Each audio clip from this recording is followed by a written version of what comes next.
Hey, I got a 2014 Jeep Cherokee and my headlight just went out.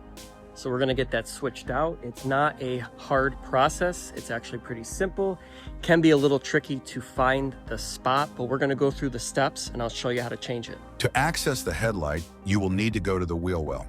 Here is the cover that you will need to remove to access the light. On newer models, you will have to unscrew the 3 screws on the outside of the wheel well liner.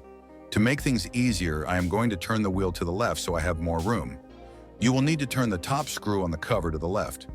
I had a little difficulty with this, so I sprayed some WD-40 around the screw to loosen things up. After turning the screw, the cover will open right up.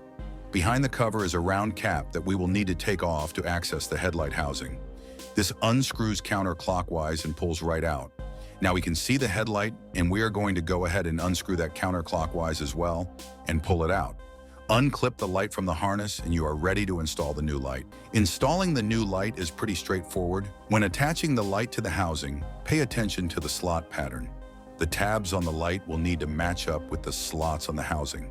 Once you line that up, turn it clockwise about a quarter turn. Now we will screw the housing cap back on and then reattach the wheel well cover. Make sure you turn your lights on to check your work. So overall, that wasn't too hard. I've done this before, so I kind of knew the ins and outs of it, but you might want to be proactive and change them out ahead of time. Thank you for watching. If you found this video beneficial, I would appreciate you subscribing.